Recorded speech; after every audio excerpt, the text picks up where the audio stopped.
So when I was younger, I used to when I talked and I talked to police, I always use my hands and I throw my hands around and whatnot. Well, some people might think that's aggressive posture.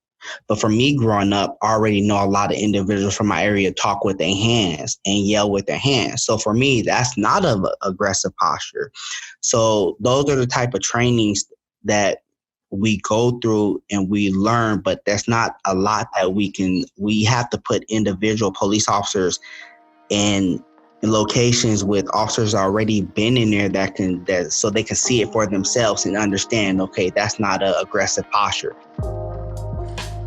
Hey guys, I'm Ashley Dawn Rivard, and you are now Into the Dawn, a provocative podcast that looks at all things taboo, such as suicide, grief, sex, addictions, and more.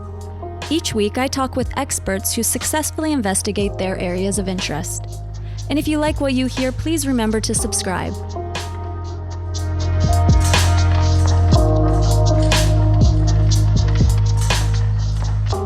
Detective Jerald G. Pryor has been a federal police officer for 15 years and is currently a detective lieutenant in Los Angeles, California. Well, hello, JP. Thank you so much for taking some time to talk to me. I really want to, hear from you. Being a police officer, what is it like right now, especially being a Black man in the police department? Like, what has your experience been like with everything? My experience has been like just seeing both sides of the spectrum when it comes to coming from the background of out of South Central Los Angeles, being a Black individual, dealing with police officers as being Black, to current now I'm on the other side as a law enforcement officer and understanding the things that officers have to go through to conduct their job. And at this time of the situations that's going right now, it's just understanding both sides and being able to understand.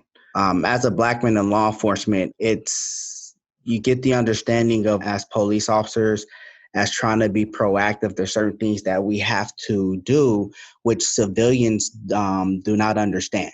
And as being in policing, you have to be proactive because you want to prevent crime from happening and not always having to react to the crime that's occurring. I guess, like, if you weren't a police officer right now in the law enforcement, would you be, it sounds like you have, obviously you said two understandings, right? Being Black and then being in law enforcement. Are you as angry? What's taking place? Do you agree with that? Disagree with that? What are your thoughts on everything? So from my experience, if I wasn't a police officer and from seeing everything that's been occurring from a lot of African Americans, don't want to say killed, but been basically murdered by police officers with excessive force, I would also be out there doing what all the other civilians are doing, protesting, looting, because that's how I would want to be heard. But as being a police officer, I understand, again, going back to us, I understand some of the things we as police officers have to do, but we as police officers have to understand to take that situation at the totality of that circumstance at that time to understand not to go further than what our training teaches us. And when it becomes excessive, that's when it turns bad for police officers.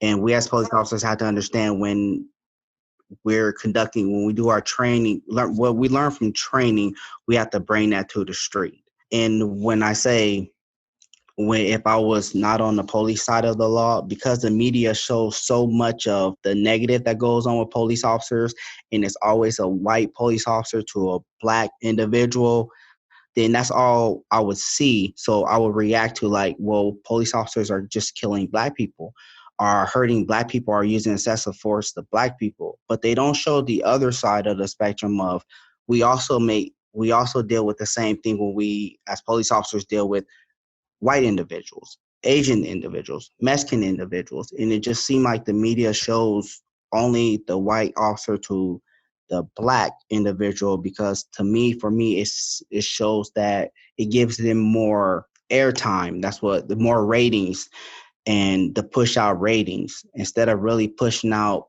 the whole story. Are white people, Asian, Hispanic, are they being targeted as much as Black people? So not actually been as much targeted as the Black person. I won't say that it's us Black people are being targeted. I think a lot of police officers are fear Black people. It's because when you see what people see, we live in social media and on television. So when you see on social media and television, you see a lot of Black crime, Black on Black crime, Black people killing each other, Black people in gang banging and stuff like that. You see a lot of that. So when officers deal with the African American or Black person, when they approach him, depending on the officer's background and where he come from, if, say, for instance, if you had an officer from Malibu or Beverly Hills and you put that officer in South Central, that officer that was born and raised in Beverly Hills or Malibu, if you put him in South Central, well, when he grew up, all he saw was what he saw on TV. He never lived that life. So when he dealt with somebody in that South Central, in that community, he's already in fear. He's already doing his job in a fearful manner where it's kind of like you're operating in Black, where you don't see nothing else. You just focused on, okay, whatever your perception is about a Black person. They're gangbangers. They shoot each other. They're aggressive. So when you are already operating in a situation like that, well, when you're scared, you're at a height where, as an officer, you're already at a deadly force mind thought. So we as police officers, we have to start putting officers in the right demographic of how they grew up and where they're from, so they can get the understanding of that culture. I'm not saying that all Black police officers have to be put in bad areas, but my point is like, if you putting somebody in that grew up as an A student, haven't really got in trouble, haven't really been into nothing, and you're putting him in South Central, you have to put him with somebody that kind of grew up in that area, already has been patrolling that area for a while, so he could get the understanding of that culture and how to talk to and communicate with those people from that location. And that's vice versa. That's anywhere. It's different if you take somebody from that grew up in South Central that became a police officer and you put him or her in Beverly Hills or Malibu, because it's the perception that we have is more as, okay, it's not too much aggression, it's not aggressive, you don't hear too much killing in Malibu and Beverly Hills. So we would know how to react to that, because that location is not as a high crime location where we came from, coming from South Central. Is this an issue of the police academy? Like, what's the training like? The psychology of a person, is it examined through training? Why is this happening? I think it's with the hiring process. The hiring process is when we hire police officers, they're looking for police officers. They're looking for A-grade personnel. But you have to also hire people with C or B grade personnel that's trying to make a change in their life, and don't let that not give them the opportunity to become a police officer. A background that's where they really haven't been in bad situations, or situations where they really had to think and make quick decisions. Again, growing up in South Central, or growing up in the area with gangbangers and things around you, you have to make quick decisions. You see a car rolling down the street. Is this a car that's going to start shooting? Is it going to do a drive-by? You have to make quick decisions if you're going to run, you're going to stay, you're going to move, things like that. When you grew up, when I talk about an A-grade person, they never really had to make quick decisions, or I won't say never, but they haven't had to make quick decisions that's out of their norm. When I say we have to start hiring people and stop eliminating individuals just because they smoked weed for a couple of years, or just because they was hanging with some gangbangers and got caught up, but they wasn't affiliated. They just got caught up in the wrong place at the wrong time. And those are things when a psych eval happens, or you go through your polygraph and those things come up, and those are certain things that they the system will weed you out. I applied for LAPD before, and they didn't hire me because I couldn't tell them how many times exactly how I smoked marijuana in my life between the ages of 11 and 13. Well, I'm at the age of, I think I was at the age of 28 at the time. And why would I remember exactly how many times? Exactly. It just didn't make sense. So they didn't hire me. But not if you looked at my background at the age of 28, I was a person that went to school. I graduated with 3.5 and above. I graduated college. I had a degree in criminal justice. I got hired into a great department with a top secret clearance. I had all that under my belt, but they still didn't hire me, and they kicked me out because I couldn't tell them how many times I smoked weed in my life between the ages I gave them. And that's what I mean. We as the police department, we have to stop kicking out individuals, and not just black individuals, but individuals that grow up from these hardcore areas and finally getting out, and you're not giving them chances because you're kicking out because maybe how they was affiliated with some type of gang, or how they then did smoked weed, or how they then stole something when they were young. It happens when you grow up in the area like a South Central or a hardcore area because of it's just the community you grew up in, and it's the struggles that you have. And talking about myself that I had growing up to get out, and people could change. So we have to worry about our hiring. With the training, our training is immaculate.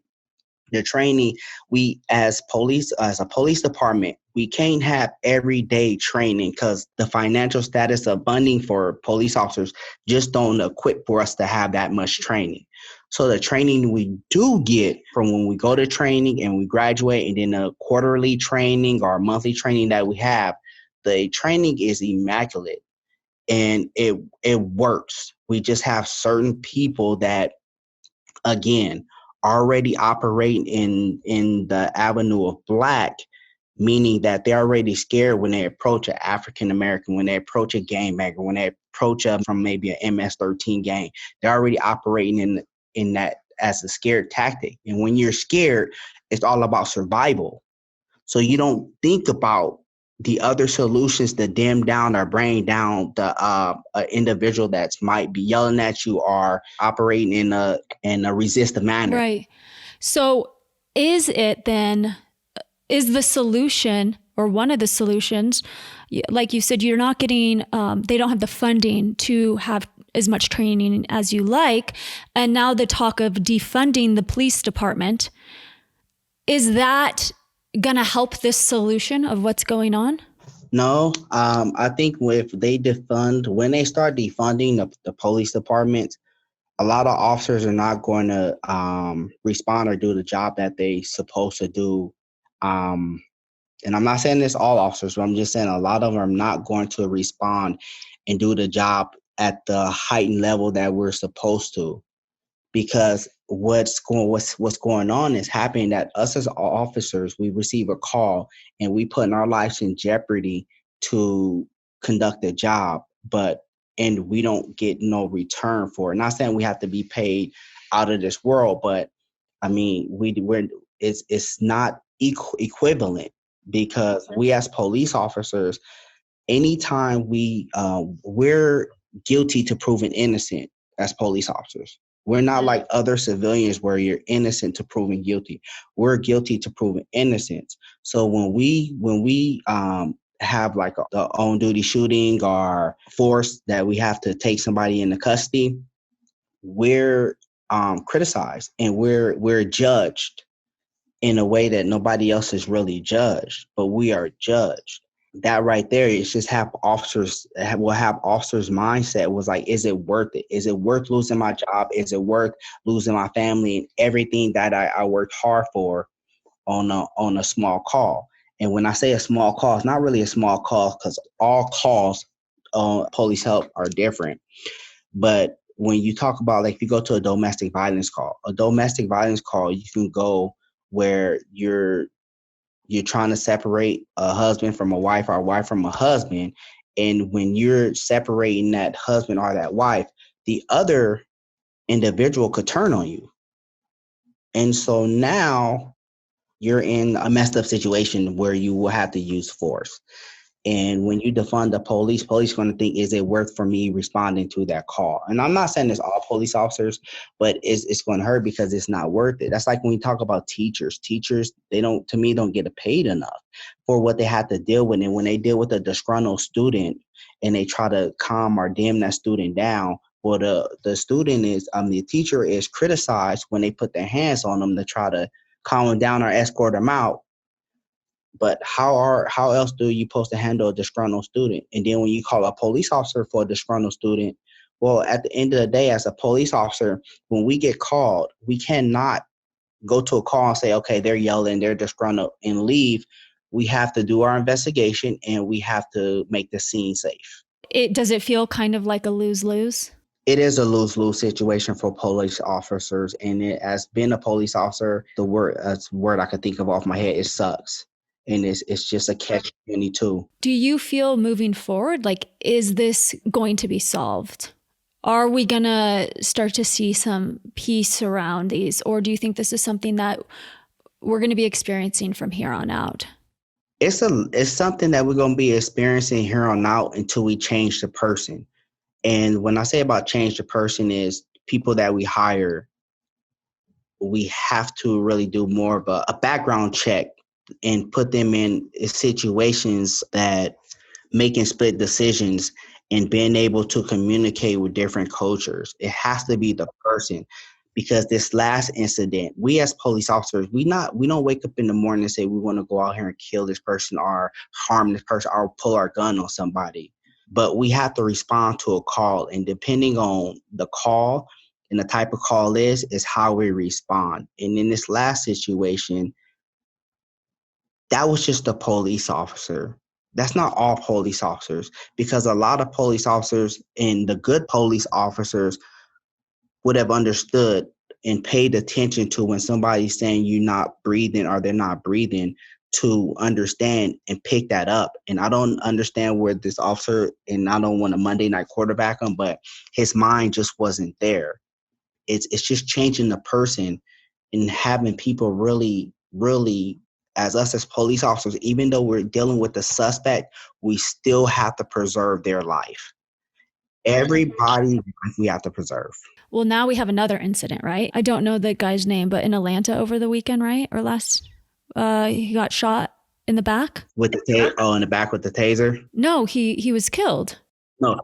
Yeah, he got killed, but he took the officer's taser. Is that enough for an officer to kill a man? Again, it's not that the officer's trying to kill the individual. It's when we pull out our weapon, we're trained to stop the threat. So we're trained to stop the threat, and when a threat is no longer. So in that situation, it's hard to shoot somebody in the back. It's a lot to prove, and it's a case, Tennessee versus Gardner, that gives you the elements that you need to be able to shoot somebody in the back. It's a lot. But in that situation, I wasn't there, but just going for what I seen on the news, it was this officer. They received a call saying that somebody was sleeping in the drive-through. Don't quote me on this. I'm just going by. Was sleeping in the car in the drive-through. So officer made contact with the individual, and he had the individual move to a parking lot. And so then another officer came, and the officer wanted to do a field sobriety test to see if the individual was under alcohol. The officer did the test. The guy, I reckon he failed the test because they was about to place him under arrest. So the guy said, well, I could walk home. I'll walk home. I don't even have to drive. I'm okay. And he was coherent. He understood. But the officer said was go arrest him for being under the influence. So they tried to cuff him. A fight ensued. The subject got the officer's taser and took off running. And at that time in the pursuit, the officer had his taser and then pulled his service weapon. And So as he was chasing the guy turned around and shot the taser at the officer. And then that's when the officer, I guess, moved to the left and then shot the individual in the back twice. So that's all I seen. So I don't know the whole story, so I can't talk on it. But the only thing that I could say is that a taser is when you take a taser from an officer, and if you use that taser against the officer, it could hurt the officer, where the officer become either unconscious or fall down to the ground, making all his weapons around him on him accessible to that individual, which it could turn into the individual taking the officer gun. It could turn into the individual killing the officer. But when the guy turned and shot the taser at the officer, he missed the officer. So it's a lot of things that officers have to think about in a quick second. Nothing when we deal with things like that, nothing we could think about for a minute or 2 minutes. It's a quick second. So that's what happened in that situation. But people just need to understand, a weapon, when people say unarmed, civilians only think that it has to be a gun. No, it could be a gun, it could be a knife, it could be a taser, it could be a stick, it could be anything that is considered a weapon to a police officer. So what I want civilians to understand and people to understand is that a weapon is not just a gun. It's a stick, it's a taser, it's a knife, it's anything other than what that can be hurt an officer, and that justify us to pull our service weapon. But with anything other than a gun, like I was explaining, if we have distance between us, that give us a little time before we have to shoot somebody to stop the threat. If that person have a gun, we're going to shoot faster because that person can shoot at us. But do you think there are a lot of racist cops then? I wouldn't say there's a whole lot of them, but I won't deny that there's some in departments. Yeah, there's some in the departments, and it's not just white with black. It's a lot of, but the majority is white with blacks. Yeah, so it's still people out there that believe that black people shouldn't be police officers. And I came across some, no names. I won't say no names. I came across some. I talked to some, and I talked to some in other departments that said it's very true. But it's not a lot of. I'm not saying that it's a vast majority, but there's some. My last question is, why do you think women become police officers? So for me, there's multiple reasons. It's a couple of reasons why I believe some people become police officers, in which I've seen, in which as me being in the police force for the 16 or 17 years I've been in the police force. One, some police officers were picked on in high school. Was bullied in high school. So now that they have a badge, they're returning the favor.